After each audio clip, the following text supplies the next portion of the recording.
So, welcome to Men on Scandal, our weekly look at the latest episode of Scandal from the perspective of men. That's right. This time it's only two men because we can't find Mark. So Mark is on the lam somewhere. Maybe B613 is looking for him, and he went underground. Did he go in the trunk of that car? I don't know. He might be in the trunk of that car. Damn. I don't know. This episode is called "We Do Not Touch the First Ladies," and apparently we don't all follow those rules. Oh, well, that's a rule that hasn't been followed at the White House, for real. Yeah. Boy, that's just they're a bunch of horn dogs over there, man. Yep. So we start out with Fitz arguing with Olivia about, among other things, that Jake seems to be driving a wedge between them. But she says she needs that. Didn't she just get a wedge? Because they were getting dressed as they were having that argument. Yeah. How did you get into an argument right after you had sex? Damn. I thought that came first. Man. I don't know, man. I've been married so long, man. It's like I can't even tell the difference anymore. Man. Before or after. So, but the whole time they're arguing, Jake's in the hallway, and he can hear what's going on. Now you would think were they in a hotel? No, they were in the White House. White House. Well, you know what? Maybe they were in a hotel. Because why would all the Secret Service be like outside that door if they were in the White House? That's to keep Mellie from coming in. No time for a threesome. Yep. But during the argument, Olivia tells him, "I'm not a hen," because he made reference to a hen, "and I'm not a prize." Is that an upgrade from whore? Is that a promotion? I don't know, but she did tell him that I cannot be your celebrity whore. So, she kind of referenced herself that way. So, boy, that's like gotta be the most used word on this show. With good reason, though, you can see. Harrison, as we move forward, was thirsty. I mean, that woman's a good-looking woman. That Adnan Sharif. Yeah. But now it's time to pay. Because he got the loving, but now it comes with a price. There's work to do. Yeah. Again. And we'll find out later what that's all about. Abby confesses she loved David while he was asleep. Exactly. Do women do that? I mean, I've been married for so long. I mean, does that actually happen that women will tell a man that she loves him while he's asleep? He don't even hear it? Yes, I believe so. I believe they do. I think on the other hand, they also say, "I'm gonna kill your ass." What would you say? I said, I'm about to take the kids to class. So the question comes up in this episode: is the vice president nominee, Andrew Nichols, is he a horn dog and a drug addict? Yeah, some OxyContin got thrown into the mix. Yeah. And he said, it was part of my campaign. Back injury? Campaigning hard. Yeah. And, this obviously is problematic. You got one vice president who's left the ticket, is going to run against you. Yeah.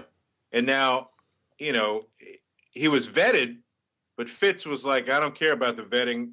This is my guy, and I want him on the ticket." Now it looks like, how do we miss this one? Yeah. And now they want him out. Yeah. They do want him out. Looking at Jake's situation, because Jake is now command over B613, he is clearly over his head. Yeah, you go from being just a Navy captain to now you got to run an organization like that. No disrespect to Navy captains. Yeah. But I think it is a whole different skill set that he seems to be more of a executor of orders as opposed to a giver of orders on that scale. Yeah. He's like a puppet, really. Yeah. And again, Fitz's misguided decision making, puts a guy in a position that he doesn't necessarily need to be. He could have probably served in some other way, but obviously, that a lot of that also had to do with getting rid of Olivia's dad. Yeah. So, I mean, that's true, but I just think that he's not ready for that job. No. He doesn't have the experience. No. And he wasn't supposed to be ready for that job. No. I mean, it was handed to him on a silver platter with the unspoken words, I think, that, you will do as I tell you to do from the president, when clearly it's pretty obvious with the information that command gets, whoever has that job is more powerful than the president. Yeah. Well, yeah, we find out later on, comes with a lot of perks. You got a little extra goes along with it. Yeah, that's true. So Hollis is in Sally's pocket now, man? Hollis is everywhere. Yeah. I think Hollis wants to be down with whoever he's making his play for energy secretary so he can continue his oil business. Right. And get those regulations flowing in the direction that he wants it to. So whatever moves his agenda in his favor is the side he's who he's down with. Yeah, and he's got the kind of money. He's got that bank. Yeah, he's got big dollars. He's got big bank, man. He's got that oil behind, that Texas oil behind him, man. I've come to the conclusion tonight that Sally will never be president, and Sally will never get over what she did. And I don't know if Sally's going to kill herself. I mean, I think she is haunted. She is haunted. The woman just sits there and stares into space about what she did, and who amongst us probably wouldn't do that? Well, the devil's inside her. He entered her. Maybe he hadn't left yet. Maybe he's still up in there. What is that about? He's still up in there. He's up in there, man. Don't let the devil in. So who was the drug addict here? Was it Mellie or was it the vice president? That's pretty interesting because he told a very compelling story in the Oval Office about how he got hooked on these pills from a back injury, which we mentioned a few minutes ago. And it seemed to be a very plausible, believable story. Right.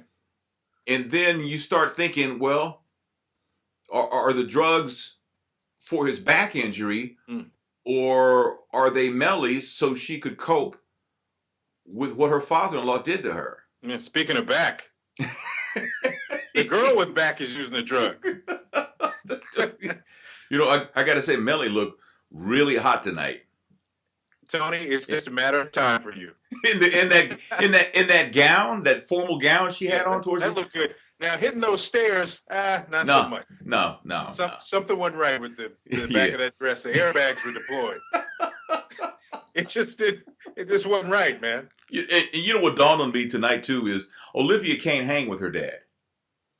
Why does she keep having these conversations with? I'm sitting down to check and see if you're okay. Yeah, I'm worried about you. Really? She had a series of moments this week that make you question what the hell is going on with her. That's true. She's off her game. Yeah. But I don't understand why she's off her game. But it seems like, she's, talking to people and checking in on people and just making moves that are not the precision types of moves that she normally makes. That's true. And even with her dad being unemployed and no longer command of B613, he is still I think he's more dangerous now. Yeah. Didn't she just get her head chewed off last week? Yeah. Now you're going to sit down and have dinner with him. Yeah. Come on, man. Yeah.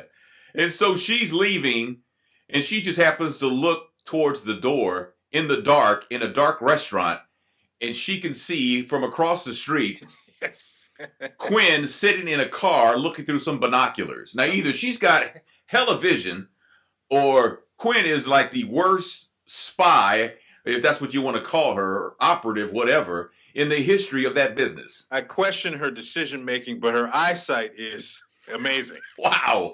She can see everything. Wow. And that was another situation that seemed odd. So, she approaches Quinn, tells her, come home. Come on home. Do you know that Huck licked my face? I'm not down. Excuse me? He licked your what? Your what? He licked my face. Man. I can't really come back with you guys. I'm out. I can't do no more. When the face licking starts. Yeah. Yeah. So. Well, that means in some countries they'd be engaged. So that's true. That is true. So she pulls out a gun and tells Olivia, "Get out of my car or I'm going to shoot you." Yeah. She's going to bust a cap in her ass, man. You know? I don't think that obviously she was just trying to get her out of the car, but yeah. I don't think she'd have shouted. So Tony, is she conflicted? Is she torn? Does she want to go back home, or? I think she wants to go back home, and I think she's scared to be part of B613. I think she's scared to death. But that's in her mind, that's really her only option. She would like to go back home, but I think she's scared of Huck. Yeah. You know, she's still got a couple of molars. I mean, right for the picking. You know what I'm saying? That's one of those things, man. So Jake and Olivia, they're pretending to be boyfriend and girlfriend for what reason? Well, that goes back to Mellie suggesting that she have someone on the public side, a beard, as Jake put it. Yeah. So people don't think that anything's going on with her and Fitz. Right. Which, of course, we know is still going on. Oh, so, yeah. So last week, Olivia made the decision that, well, it's going to be Jake if I'm going to choose somebody to be with. Right. And so now they're playing it all the way out. He's dropping back by the house and taking a shower and having pretend sex. Pretend sex. Pretend sex. Man, I don't remember the last time I even heard that phrase. So, man. Is it anything like real sex? You know what? That's a good question. I don't know. So Cyrus, his husband James, is freaking the hell out. I think that might be an understatement. Yeah. He's stupid, and he's trying to match wits with his husband. Yeah. And you can't throw Cyrus off, and you can't, too many variables. Again, he's making all these wrong decisions because he's trying to counteract where he thinks, that Cyrus is going to go. Cyrus wants the answers. Yeah. And whatever it takes, he's going to get them. So if you stall out and, don't make an appointment with the reporter, he didn't give a damn about the reporter's interview. No. He's trying to get to the bottom of this deep throat situation. Yeah. And he's just trying to throw Cyrus off the trail. And he's got more resources, Cyrus does, than James will ever have. Oh yeah. So if you're James, I mean, what do? Do you confess to Cyrus that I'm pubulous or whatever? do you confess?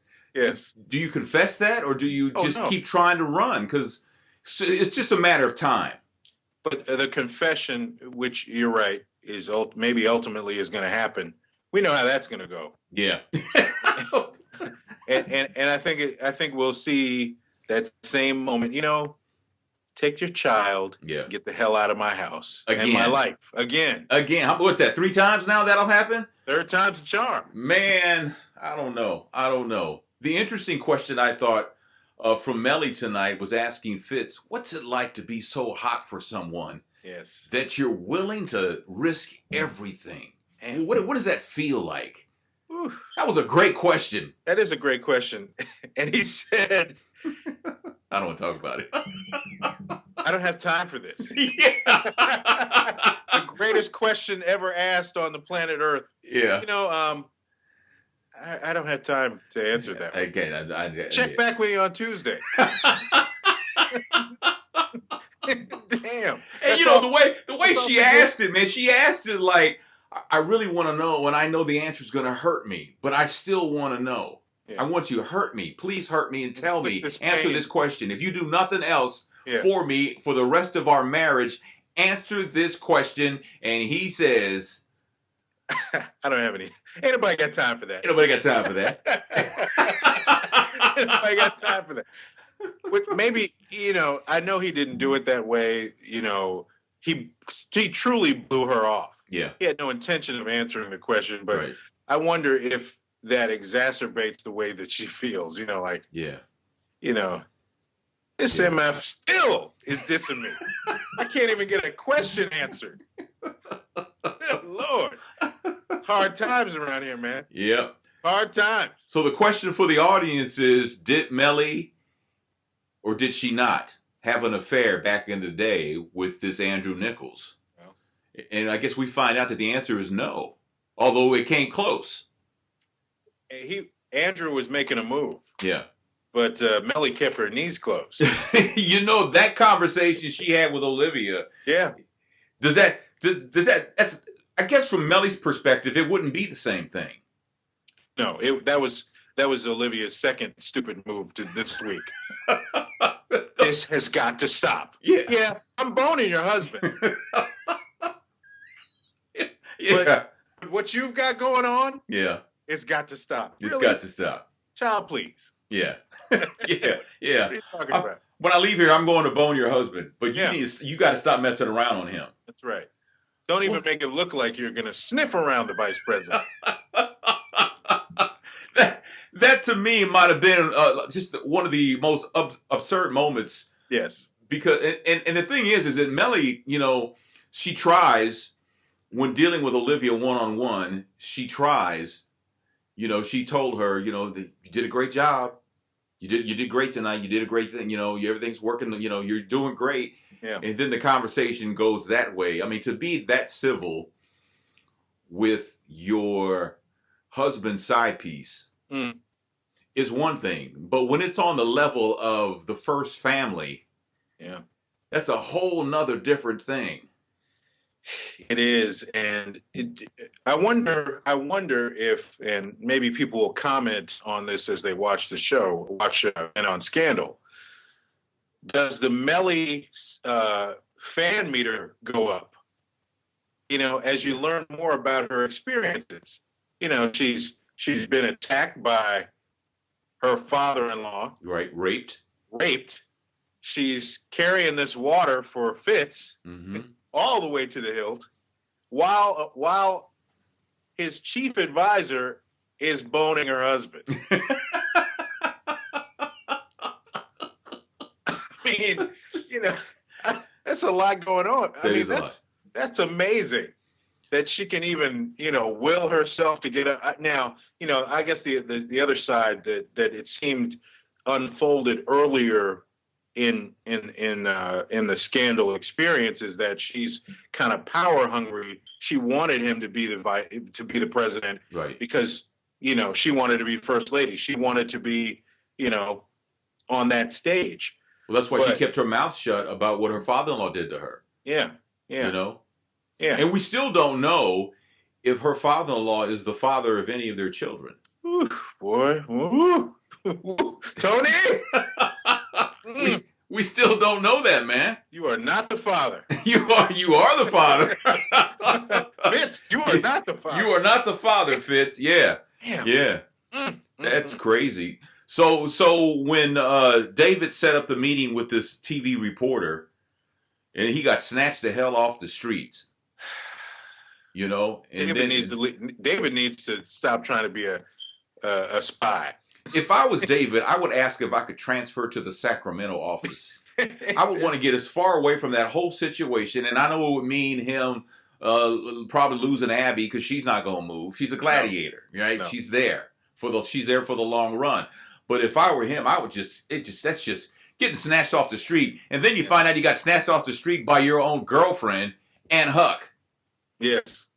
I bet Huck wasn't going to lick the side of his face. Give him a coffee. Yeah. I'm turning into a barista tonight. What's going on? Caramel macchiato? But you know what? David's in the trunk, and he pulls out the phone. Now he tells Abby, I love you. Because he feels like he may die tonight, so he wants to tell her, I love you. So Shut up! So he heard her? What'd you say? I was asleep. I didn't hear her. I thought I heard, I love you. Now I'm about to die. I love you too.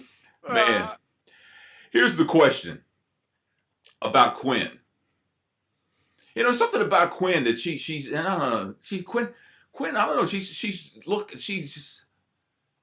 I don't know, man. It's just, she looks pretty good, Wait a minute now. Don't switch teams now.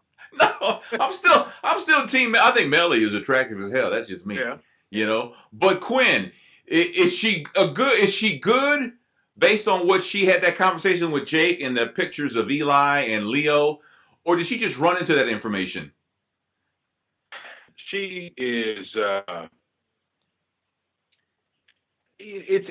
like she was auditioning again for that job. She wants the job, but and she's learning fast. But I'm sorry, it ain't gonna happen. But the agents of B613, they're on a whole nother level. Exactly. So you found, saw some surveillance video. Jake was mildly impressed. Not because he felt like she could do the job. I think he was just like, look what you did. That is really nice. Like, what are you talking about? All these guys have been in the Marine Corps and all these other places, and you think because you saw some surveillance video that suddenly could be B613? Nah, not gonna happen. So Huck broke it down for Olivia tonight. Yeah, and he told her that, you know what, I only went as far as you let me go. I went as far as I needed to go for you. Is basically what he was telling her. Yeah. You rescued me, right, and my loyalty is the payback, and I will do anything for you, including lick Quinn's face. Yes. Yes. Basically, he says, I'm your monster. I am your monster. That's right. I work for you. That's right. I'm not just anybody's monster. That's right. I'm your monster. I'm a gladiator monster. That's right. I don't know about that one, Huck. I mean, I see where he's coming from because he's loyal. Yeah, but you know what? He doesn't mind. No. It's not like he minds. No. He does what she says, but he does have a little creative license. Well, clearly he enjoys what he does. Yes. He enjoys torturing people. He enjoys, doing those kinds of things. So that to him, I guess that's a perk of the job. That's right. It is. Rip a little, talk a little. Hey, Olivia. I'm your huckleberry. So here we are with Mellie. Mellie finally went in. She finally went. She finally jumped in the pool, and she went for it. Started kissing Andrew Nichols, and then she stopped and probably left him with a case of blue balls, man. Oh yeah. Flag at full mast at the White House. Now, will there be a round 2? Oh yeah, but I think it'll go further next time. You're gonna go ahead and. Because now she's going to think about what she did. She's going to play a little guilty, but then she's going to think about what her husband has done to her with Olivia Pope, and I think she'll go full board in. I think they're headed for the sheets, man. So what now? To speed it up, is she going to have to see a compromising position between another one? I mean, it'll be the 7 million. Yeah. But is she going to have to see something to spark it off? Like, okay, let me go ahead and. You mean as far as seeing Fitz and Olivia literally doing something? Yeah. You know what? I don't think so. It might just be an unmade bed she sees. You know what I'm saying? Hmm? It might be an unmade bed. It could be anything. It could be the fact that he'll make a smart ass comment about how great Olivia is. That'll set her. I think anything will set her off. Once again, Tony Scott in the midst of this season. Mellie needs to get some on top of that one. Come on, Tony. What's going on here? Who's feeding you information? I'm just saying. It's just what it looks like to me. And we're in the Oval Office with Fitz and Olivia, and he asks Olivia, do you have feelings for Jake? Yeah. And she says, that's none of your business. And he says, I know it's none of my business, but do you? Yeah. Not knowing the whole time that they're being recorded. And apparently one of the Secret Service agents is also doing a double duty as a B613 agent. That's right. And so he puts that video on a flash drive and gives it to Jake to see. Mm-hmm. And Olivia's answer is to whether she has feelings for Jake or not to Fitz is, I don't know. Mm-hmm. So now Jake is like, well, are we fake or are we real over here as far as a couple? Well, his reaction seemed interesting to me. Yeah. Was he overwhelmed, or was he like, this is just one of a million issues I got to deal with now? This woman doesn't know what the hell she wants to do again. Yeah. Nobody should be surprised at any of this, right? Let alone him. Yeah. But maybe he got the confirmation. Plus, he knows he's gonna see a whole lot more in that Oval Office.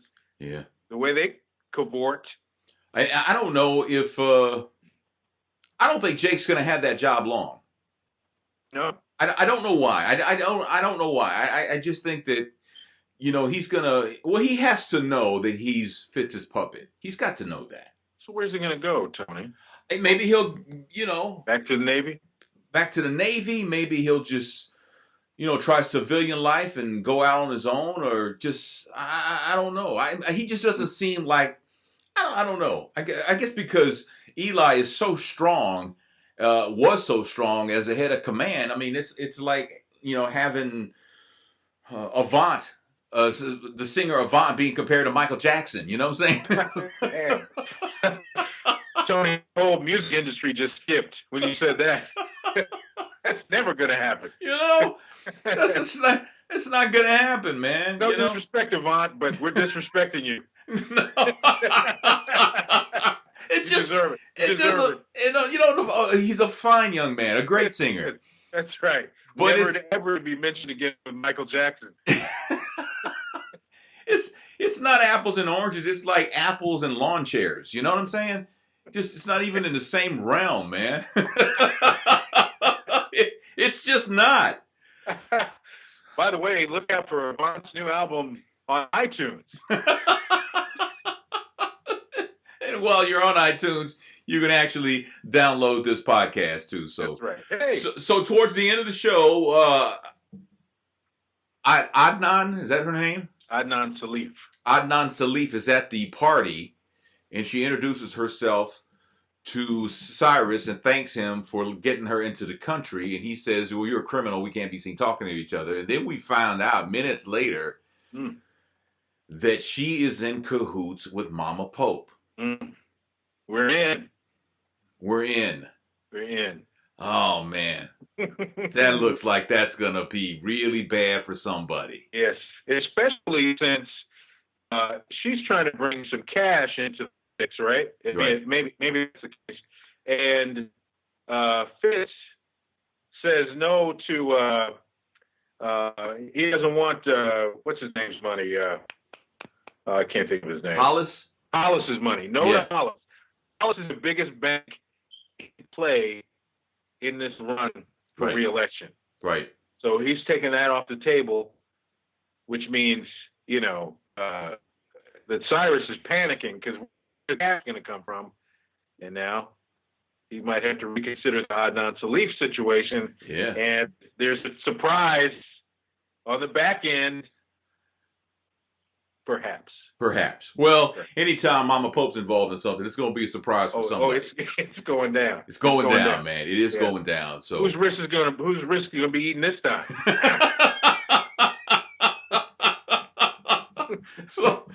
So what did I miss, man? I think you covered most of everything.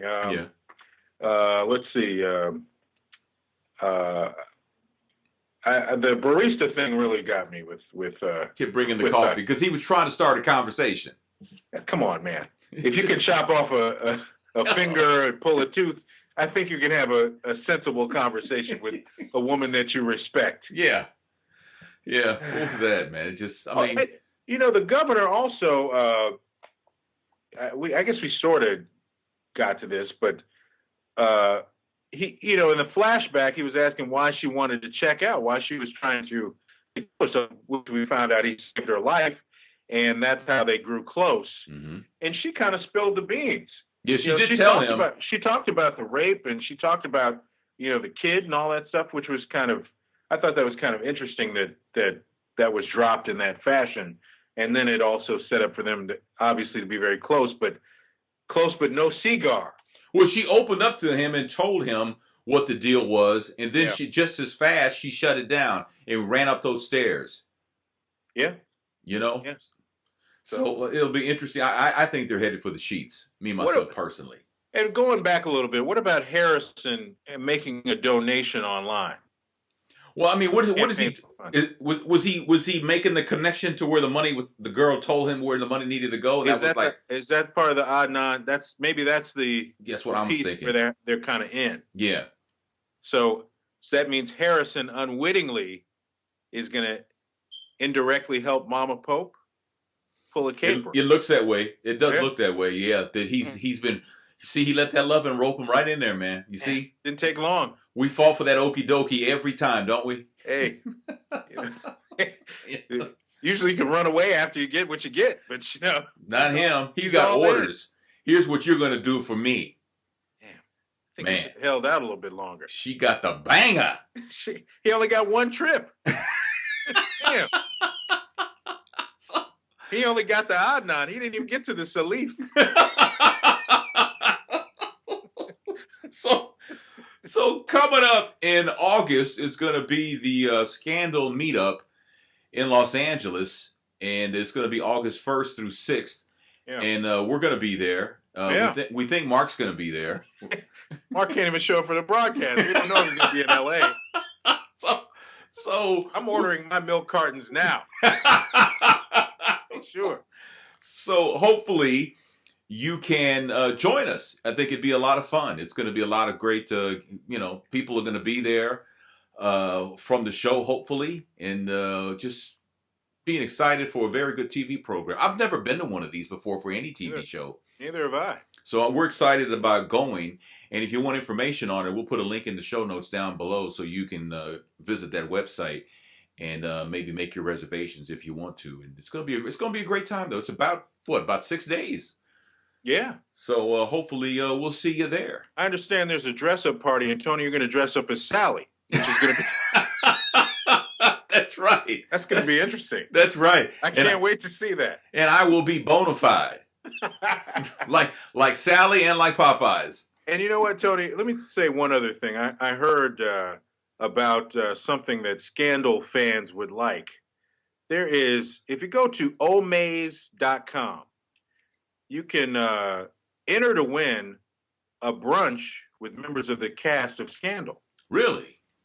That's right. Cyrus's husband was on Ellen this weekend. He was talking about that. And actually, the organization is the Family Equality Council. Mm-hmm. And, I guess it connects all types of families of all kinds of backgrounds. So anyway, I thought it was kind of cool. Yeah.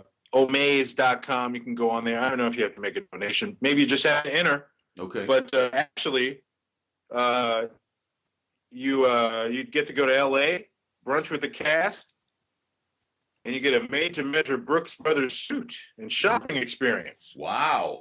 Yeah. That's big time, man. A Brooks Brothers suit is big time. That is big time. Yeah. So we'll put a link in the show notes for that, too, so you can go to that website and enter. That'll be great. Yeah, yeah. Maybe if somebody wins, they can give a shout out and say, "Men of Scandal told us about it." Yeah, that'd be great. That'd be awesome. So, and anybody that doesn't want a Brooks Brothers suit, I do. That's right. Send it over here. 48 long. I'm a 48 regular. Okay, well there you go. So that's our episode of Men on Scandal. Covering tonight's episode, we do not touch the first ladies. Oh man. So leave a comment down below. Hopefully you will enjoy this and share it with people because we're building something over here and we could use your help on that. So we'll see you next week for another episode of Men on Scandal. I'm Tony Scott. That is Troy Johnson. And if you see Mark somewhere, tell him to holla at his boy. Yeah. Give us a call. Give us a call. We're not hard to find. Not at all. Light-skinned dudes.